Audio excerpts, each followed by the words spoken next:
I want to bring in a prominent conservative attorney, former Republican, George Conway. And George, we've seen in the wake of this a huge, well, you're smiling. I can see the Schadenfreude is beaming through the remote location.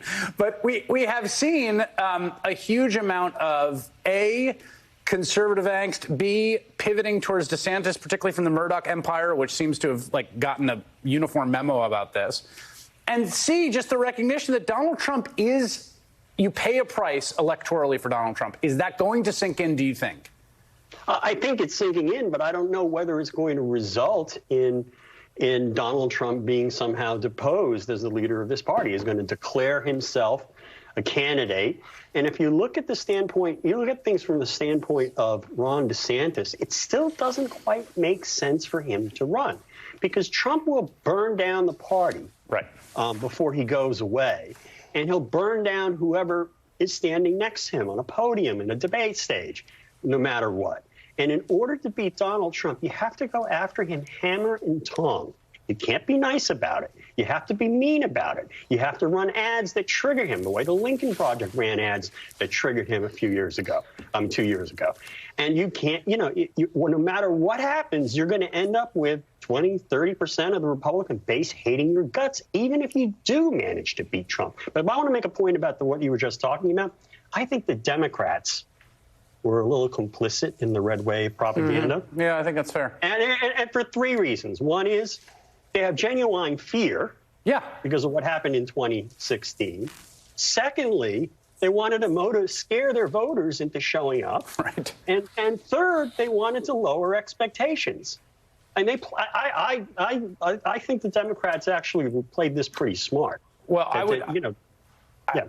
would not underestimate the 2016 PTSD as the driving factor in that.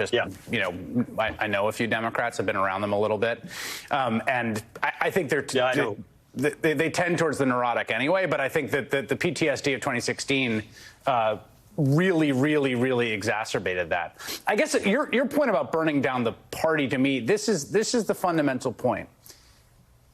They have always, I think, thought that Donald Trump was more politically potent than he actually is. But the actual leverage he has is that he doesn't care about the Republican Party or the conservative movement, and he will happily destroy it if it suits him. And they all know that, and he knows they know that. And that's the dynamite strapped to him that no one's been able to diffuse. That's right. He's like a political suicide bomber. I mean, that's the way he has always conducted business with the. And look at what he said the other day about what happens if he's elected president and Mitch McConnell is majority leader. He said, I'm not going to sign anything until he's gone. I mean, he doesn't care. He'll take the country down first. It's all about him.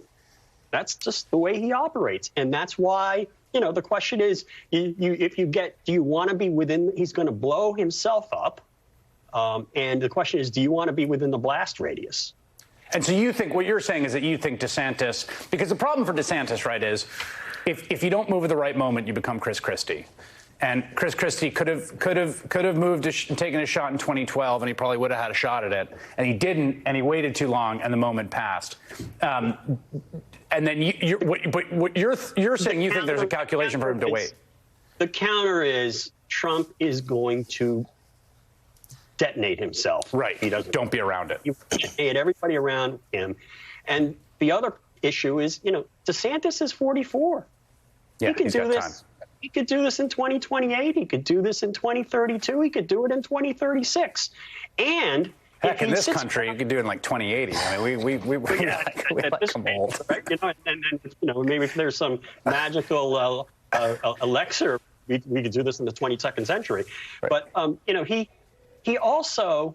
he's raising money off of this by pretending to be a possible candidate. And if I were DeSantis, the way I would play it is I would just sit back, keep raising money because I keep getting these friends who just keep giving money to him because they think he's the next big thing, and just keep raising money and then wait till 2026. Yeah, we'll see. All right, George Conway, thank you very much. Donald Trump had a rough night across the board on Tuesday, but it was particularly bad for him in Michigan, where he actually tried to topple the state's top Democrats, including Secretary of State Jocelyn Benson, But she absolutely smoked Trump's pick last night, and she joins me next.